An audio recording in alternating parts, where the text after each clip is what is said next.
Hello friend, इस video में हम लोग क्लास 12 का बिहार बोर्ड के द्वारा आयोजित official model paper 100 marks Hindi का हम लोग सोल्यूशन करने वाले हैं। तो इस वीडियो में कितना ऑब्जेक्टिव है? 100 ऑब्जेक्टिव आप लोग को रहेंगे, ठीक है। और 100 मार्क्स का एग्जाम भी रहेगा। तो 100 ऑब्जेक्टिव में से 85 ऑब्जेक्टिव को बनाना है आप सभी को, ठीक है। इसीलिए 100 ऑब्जेक्टिव नहीं बनाना है। 100 में से जो आप लोग को 50 आएगा वही 50 को बनाना है। सबसे पहले ऑफिशियल मॉडल पेपर का देख लो, इंटरमीडिएट एग्जामिनेशन 2021 मॉडल पेपर, ठीक है। तो मॉडल पेपर को आप लोग देख लीजिए और फटाफट हम लोग चलते हैं। कुछ इसमें इंट्रोडक्शन दिया गया है कि 50 ऑब्जेक्टिव में से यहाँ पे 100 ऑब्जेक्टिव में से 50 को ही बनाना रहेगा। ब्लेड का और नाखून का इस्तेमाल नहीं करना है इसमें। और कुछ और चीज़ बताया गया वो हम लोग फटाफट जानेंगे। सबसे पहले हम लोग एक एक ऑब्जेक्टिव को समझते हैं। 1 से लेकर 100 ऑब्जेक्टिव रहेंगे जिसमें से कहीं 50 को ही उत्तर देने रहेंगे। चलिए शुरू करते हैं। उससे पहले बता दूं कि इसका पीडीएफ अभी तक नहीं लिए हैं तो www.technicalranjai.com याद रखिए, TECHNICAL टेक्निकल RANJAY.com लिखिएगा, ठीक है। तो technicalranjai.com लिखिएगा तो आप लोग को वहाँ पे वेबसाइट पे आप लोग को मिल जाएंगे। या फिर आप लोग मेरा टेलीग्राम में सर्च करते हो सकते हो टेक्निकल रंजय, ठीक है। टेक्निकल रंजय सर्च करोगे तो बिहार बोर्ड के लोगो दिखेगा, वहाँ पे आप लोग ज्वाइन कर लेना, ठीक है।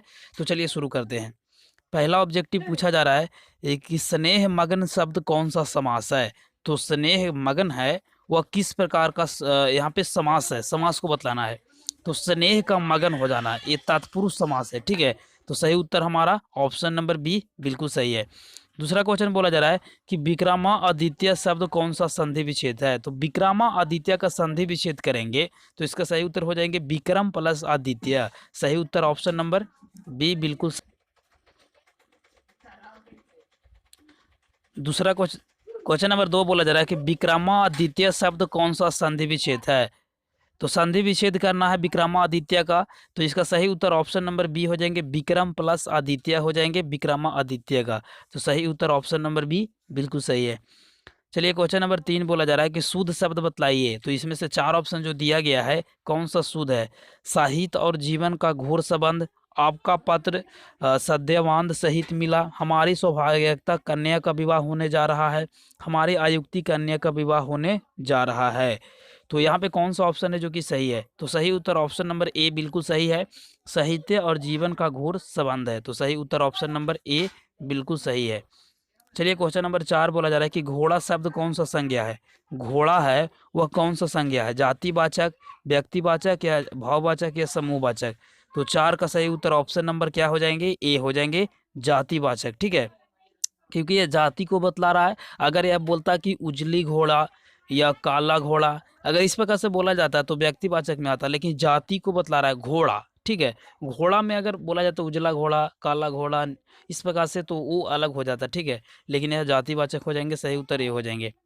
5 बोला जा रहा है कि उनायक शब्द में किसका संधि विच्छेद बतलाइए। उनायक शब्द का संधि विच्छेद बतलाना है कि कौन सा ऑप्शन सही है। तो 5 का सही उत्तर क्या हो जाएंगे, चलिए आप लोग भी बताइए फटाफट कमेंट करके। 5 का सही उत्तर ऑप्शन नंबर सी हो जाएंगे उत प्लस नायक। नायक का क्या हो जाएंगे, उत प्लस नायक। ता मेरा लगा हुआ है, ध्यान दीजिएगा। क्वेश्चन नंबर 6 बोला जा रहा है कि नदी शब्द है। तो नदी क्या है, स्त्रीलिंग है या पुल्लिंग है या उभयलिंग है या इनमें से कोई नहीं। नदी क्या है, चलिए 6 नंबर क्वेश्चन को बतलाइए फटाफट आंसर। तो 6 का सही उत्तर ऑप्शन नंबर ए हो जाएंगे, क्या हो जाएंगे, स्त्रीलिंग। नदी क्या है, स्त्रीलिंग है। 7 बोला जा रहा है कि श्याम ने मिठाई खाई कौन सा कारक है। श्याम ने मिठाई खाई कौन सा कारक है। 4 ऑप्शन दिया गया, करण कारक, कर्ता कारक, संप्रदान कारक, अप्रदान कारक। तो 7 का सही उत्तर ऑप्शन नंबर बी हो जाएंगे कर्ता कारक। 8 बोला जा रहा है कि अनुराग, अनुराग शब्द का विलोम होगा। तो अनुराग का विलोम यानी उल्टा इसका बतलाइए क्या होंगे। निराग होगा या चिराग या विराग या दिराग, कौन सा ऑप्शन सही है। तो 8 का सही उत्तर ऑप्शन नंबर सी हो जाएंगे अनुराग का विराग हो जाएंगे, ठीक है। 9 बोला जा रहा है कि यथार्थ शब्द का संधि विच्छेद है। तो यथार्थ का संधि विच्छेद क्या होगा। चलिए 9 का सही उत्तर 4 ऑप्शन में से कौन सा सही है। 9 का सही उत्तर ऑप्शन नंबर क्या हो जाएंगे, 9 का सही उत्तर सी हो जाएंगे यथा प्लस अर्थ। यथार्थ का क्या हो जाएंगे, यथा प्लस अर्थ। ऑप्शन सी बिल्कुल सही है। 10 बोला जा रहा है कि निबंध के कितने प्रकार होते हैं, सॉरी यहाँ पे पदबंध के कितने प्रकार होते हैं। पदबंध जो होते हैं वह कितने प्रकार के होते हैं, 2, 3, 4, 5। तो 10 का सही उत्तर ऑप्शन नंबर क्या हो जाएंगे, ऑप्शन नंबर क्या हो जाएंगे, फटाफट बतला सकते हो। सही उत्तर डी हो जाएंगे 5। चलिए 11 बोला जा रहा है कि मोर शब्द का पर्यायवाची। तो मोर शब्द का पर्यायवाची का मतलब क्या, उससे मिलता जुलता हुआ शब्द, यानी मोर को कोई और नाम से जाना जाता है। तो 11 का सही उत्तर ऑप्शन नंबर ए, सारंग। याद रखिएगा, ए हो जाएंगे सारंग। चलिए 12 बोला जा रहा है कि प्रकाश शब्द का लिंग निर्णय बताइए। तो प्रकाश क्या है, स्त्रीलिंग है या पुल्लिंग है या उभयलिंग है या इनमें से कोई नहीं।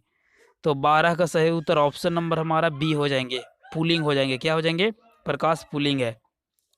13 बोला जा रहा है कि बनावट के अनुसार शब्द के कितने भेद हैं। तो बनावट के अनुसार शब्द के कितने भेद हैं। तो 13 का सही उत्तर ऑप्शन नंबर क्या हो जाएंगे, सही उत्तर यहाँ पे 3 हो जाएंगे। बनावट के अनुसार शब्द के 3 भेद हैं।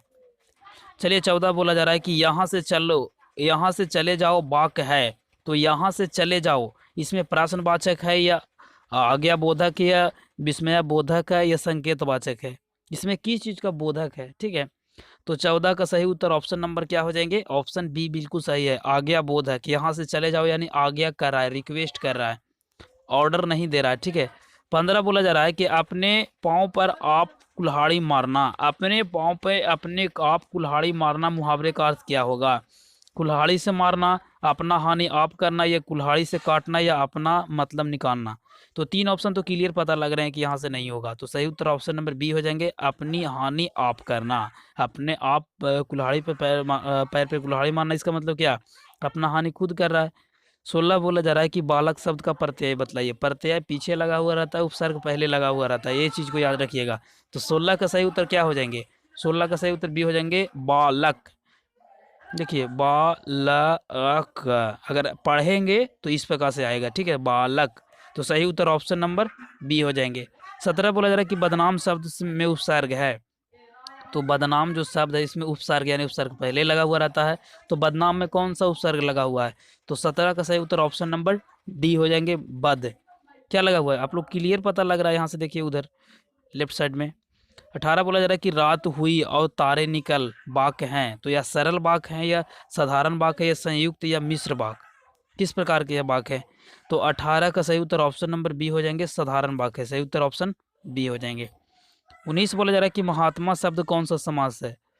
महान है जो आत्मा, महान है जो आत्मा, जो आत्मा। ठीक है जो जिसमें लगा हुआ रहे, महान है जो आत्मा।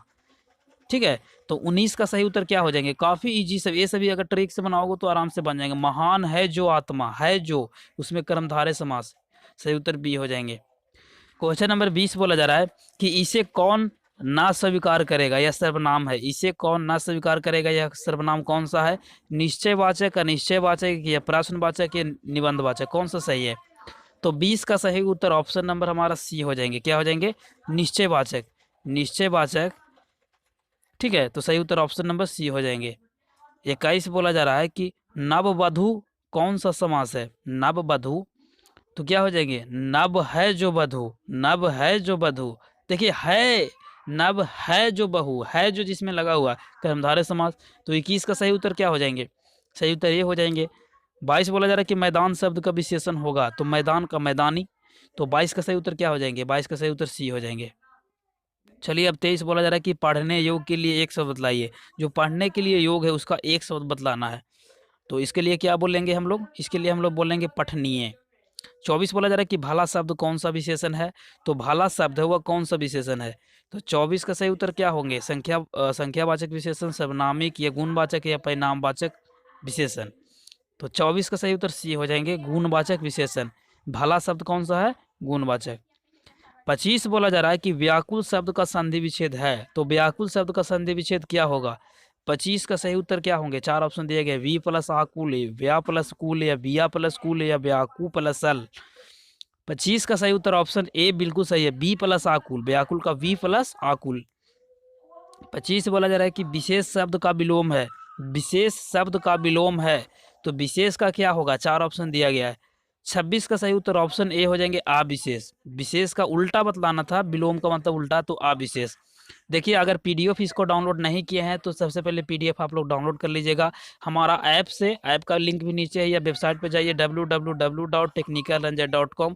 वहाँ पे जाइएगा तो मैट्रिक का अलग पोस्ट लिखा हुआ है, इंटर का अलग। तो इंटर वाला थोड़ा सा स्क्रॉल करिएगा तो उस पर क्लिक करके सभी सब्जेक्ट का डाउनलोड कर लीजिए। ठीक है, चलिए अब यहाँ पे 27 देखिए, पेट में चूहा कूदना। पेट में चूहा कूदना मुहावरे का अर्थ होगा तो क्या होगा? चूहा दौड़ना, चूहा पालना, भूख मारना।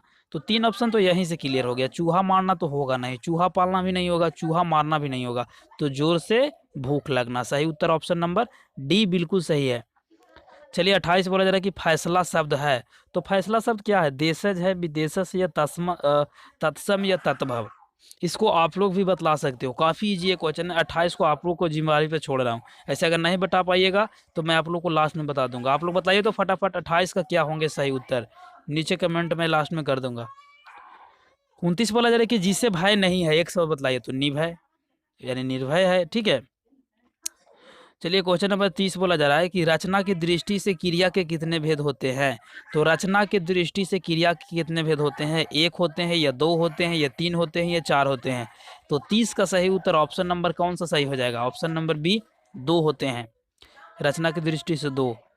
क्वेश्चन नंबर 31 बोला जा रहा है कि जिसके रूप में लिंग, वचन, पुरुष, कारक, काल आदि के कारण कोई विकार उत्पन्न नहीं होता है, उसे हम लोग क्या कहते हैं? तो उसे हम लोग क्या कहते हैं, बतला सकते हो? काफ़ी इजी ये भी क्वेश्चन है। क्रिया कहते हैं या अवयव कहते हैं या विशेषण कहते हैं या सर्वनाम? तो इसका सही उत्तर ऑप्शन नंबर हमारा बी हो जाएंगे, अवयव कहते हैं उसे। 32 बोला जा रहा है कि गिरोह शब्द का संज्ञा। तो गिरोह देखिए, गिरोह 1-2 को मिलके नहीं बल्कि 5-6-7 लड़कन को मिलके गिरोह बनता है। तो 5-7-8 लड़कन अगर मिल गया तो सब ये ग्रुप बन गया। और ग्रुप को हम लोग जितना भी ग्रुप वगैरह ये सब है, हम लोग एक ग्रुप में बन गया तो उसे समूह में आ गया, और समूह को हम लोग समूहवाचक कहते हैं। तो गिरे शब्द क्या हो जाएगा? समूहवाचक। तो ये बिल्कुल सही हो जाएंगे। संज्ञा से भी 4-5 क्वेश्चन आप लोग को रहेंगे। 33 बोला जा रहा है कि अज्ञान शब्द कौन सा समास है? अज्ञान कौन सा समास है? तो 33 का सही उत्तर ऑप्शन नंबर ए हो जाएंगे, तत्पुरुष समास। क्या हो जाएंगे? अज्ञान है वह तत्पुरुष समास है। 34 बोला जा रहा है कि वह कौन है जो वहां भाषण दे रहा है? सर्वनाम बतलाइए। वह कौन है जो वहां भाषण दे रहा है? यहाँ 2 शब्द देखिए, रिलेशन यहाँ देखिए। अब रिलेशन बोल दिया हूं तो आप लोगों को समझ में आ गया होगा कि ये संबंधवाचक है। वह कौन है जो वहां भाषण दे रहा है, यहाँ पे देखिए कॉमा है, तो 2 यहाँ पे संबंध बतला रहा है। ठीक है, वह कौन है जो वहां भाषण दे रहा है, तो यह संबंध को बतला रहा है, तो संबंधवाचक हो जाएंगे। चलिए 35 बोला जा रहा है कि क्रोध शब्द का पर्यायवाची क्या होगा? तो क्रोध का आप लोग को पता होगा, क्रोध का पर्यायवाची यानी किस चीज को पर्यायवाची बोला जाता है, जो इसी तरह से कोई और नाम से भी जाना जाता है। तो 35 का सही उत्तर ऑप्शन सी बिल्कुल सही हो जाएंगे, कोप। 36 बोला जा रहा है कि संपूर्ण क्रांति किस लेखक की रचना है? तो संपूर्ण क्रांति कौन लिखे हैं? जयप्रकाश नारायण, या रामधारी सिंह दिनकर, या बालकृष्ण भट्ट, या चंद्र शर्मा गुलेरी? किसने लिखे हैं बताइए फटाफट। चलिए बतला सकते हो, काफी इंपॉर्टेंट है क्वेश्चन है। 36 का सही उत्तर ऑप्शन नंबर कौन सा होंगे? ए हो जाएंगे, जयप्रकाश नारायण। संपूर्ण क्रांति को जयप्रकाश नारायण। चलिए 37 बोला जा रहा है कि दृढ़ गोष्ठी किसे कहते हैं? तो दृढ़ गोष्ठी का मतलब होता है बातचीत करना, एक दोनों के बीच में बैठ के बातचीत करना। तो यूरोप के काव्य कला को, प्रवीण को, विनम्रणीय को। ठीक है, तो सही उत्तर ऑप्शन नंबर सी हो जाएंगे। 38 बोला जा रहा है कि लहना सिंह के भतीजे का क्या नाम था? तो काफी इजी ये क्वेश्चन है। लहना सिंह वाला आप लोग पढ़े होंगे, लहना सिंह वाला आप लोग पढ़े होंगे। ठीक है, तो लहना सिंह का जो भतीजा का नाम कीरत सिंह या तीरथ सिंह, जीमन सिंह, वैसे ही ऑप्शन ही देख लो, कीरत सिंह बिल्कुल सही होंगे, क्योंकि जमीन की तीरथ ये सभी कोई था ही नहीं। तो 38 का सही उत्तर क्या? ए हो जाएंगे, बिल्कुल सही। 39 बोला जा रहा है कि उसने कहा था कहानी में पलटन का विदूषक कौन था? उसने कहा था कहानी में पलटन का जो विदूषक था वह कौन था? तो वजीरा सिंह था, याद रखिएगा। 40 बोला जा रहा है कि निम्न में से कौन सा लेखक थियोसेफेरिकल सोसाइटी से जुड़े हुए थे? तो ये जुड़े हुए थे कौन, बतला सकते हो? 40 का सही उत्तर ऑप्शन नंबर डी हो जाएंगे, उदय प्रकाश जी। 41 से बोला जा रहा है कि उदय प्रकाश किस पत्रिका का सहायक संपादक थे? ठीक है, तो उदय प्रकाश थे वह किस पत्रिका के सहायक संपादक थे? तो ये हो जाएंगे इंडिया टुडे का। तो सही उत्तर ऑप्शन डी हो जाएंगे। 42 बोला जा रहा है कि शिक्षा पाठ के रचयिता है, तो शिक्षा कौन लिखे हैं? काफी जी क्वेश्चन है। मोहन रके, सच्चिदानंद, हीरानंद बादशाह यज्ञ, या मलय जे कृष्ण मूर्ति? तो 42 का सही उत्तर डी हो जाएंगे, जे कृष्ण मूर्ति। ठीक है, सही उत्तर डी हो जाएंगे। 43 बोला जा रहा है कि तिरछी कहानी की किस शैली से लिखी गई है? तो तिरछी है वह किस कहानी की शैली से लिखा गया है? तो ये लिखा गया आत्मकथा का एक शैली है। तिरछी कहानी है वह आत्मकथा का एक शैली है, सही उत्तर बी हो जाएंगे। 44 बोला जा रहा है कि मलयज का मूल नाम क्या था? तो देखिए काफ़ी इंपॉर्टेंट क्वेश्चन है, बहुत ज़्यादा ये इंपॉर्टेंट क्वेश्चन है। 44 का सही उत्तर क्या होंगे, सभी कोई बतलाइए। भारत जी श्रीवास्तव, देखिए भारत जी, उसके बाद श्रीवास्तव, ठीक है, इसका जो मूल नाम था। 45 बोला जा रहा है कि देहरादून में अप्रेंटिस की नौकरी किस लेखक ने की, तो किस लेखक ने की बतला सकते हो 45 का सही उत्तर, चलिए बतलाइए फटाफट। तो सही उत्तर रेडी हो जाएंगे नामवर सिंह। 46 बोला जा रहा है कि नामवर सिंह द्वारा लिखित प्रगति और समाज क्या है, तो नामवर सिंह के द्वारा जो प्रगति और समाज जो लिखा गया है वह क्या है, तो 46 का सही उत्तर ऑप्शन नंबर डी हो जाएंगे, ललित है, ठीक है, तो ललित के साथ निबंध, ललित निबंध। 47 बोला जा रहा है कि मोहन राकेश के बचपन का नाम था, तो मोहन राकेश का जो बचपन का नाम था वह क्या था। 47 का सही उत्तर ये हो जाएंगे मदन मोहन, क्या हो जाएंगे, गुलानी। मदन मोहन गुलानी बचपन का नाम था मोहन राकेश का, याद रखिएगा। चलिए 48 आप लोग बतलाइए फटाफट कि बालू की डगरों के बीच खोई सी रह गई है ये धाराएं जो कभी बरसी से ढके हुए स्थल से किलकती रहती थी, प्रस्तुत जो पंक्ति है वह किस पाठ से लिया गया है। चलिए ये आप लोग क्वेश्चन बताइए फटाफट, आप लोग कमेंट करके, अगर किताब पढ़े होंगे तो आप सभी को पता होगा, फटाफट बतलाइए। 48 को मैं छोड़ के जा रहा हूँ, 48 आप लोग बतलाइए, 48 और 31 दो क्वेश्चन को छोड़ा हूँ, आप लोग बतलाइए कितना स्टूडेंट इसको बतला पाते हैं। 49 बोला जा रहा है कि जगदीश चंद्र माथुर द्वारा लिखा गया ओ सदनीरा कैसी कविता है, तो 49 का सही उत्तर क्या हो जाएंगे, 49 का आप लोग बतला सकते हो फटाफट। 49 का सही उत्तर डी हो जाएंगे ललित्य प्रधान है। चलिए 50 बोला जा रहा है कि सूरदास किस भाषा के महान कवि है, 50 का सही उत्तर बी हो जाएंगे ब्रज भाषा के, तो सही उत्तर बी हो जाएंगे। चलिए कुछ और क्वेश्चन को मैं आप लोग को दिखा देता हूँ, अभी ये पार्ट 1 था, ठीक है, एक वीडियो में हम लोग 85 को किए, नेक्स्ट वीडियो में 50 को कर लेंगे। अब यहाँ पे 5 क्वेश्चन को दिखा देता हूँ, आप लोग आंसर देकर बताइएगा कि दीक्षा गुरु वाल्याचार्य का दीक्षित होने पर पूर्व सूरदास कैसे पद गाया करते थे, 4 ऑप्शन दिया गया है, देख लीजिए। दूसरा क्वेश्चन देखिए, यहाँ मैं आप लोग को 60 तक दिखा देता हूँ, आप लोग वीडियो को रोक रोक कर नीचे कमेंट करके बताइएगा कि कितने स्टूडेंट इसका जवाब दे पाते हैं। तो तब तक हम लोग एक पार्ट किए, एक पार्ट तुरंत आप लोग को जस्ट ला रहा हूँ, ठीक है, तब तक के लिए इस चैनल को सब्सक्राइब कर लीजिए, सब्सक्राइब नहीं किए तो नीचे आप लोग को सब्सक्राइब लिखा होगा रेड रंग में, ठीक है, उसको दबा के उसके बगल में दबाइएगा तो एक घंटी भी रहेगा, उसको दबाइए, उसके बाद दबाने के बाद ऑल पे क्लिक कर लीजिए, ठीक है, ऑल पे क्लिक कर लीजिएगा तो इससे रेगुलर वीडियो मिलते रहेंगे। तो मिलते हैं एक नए वीडियो में, तब तक लिए जय हिंद, वंदे मातरम।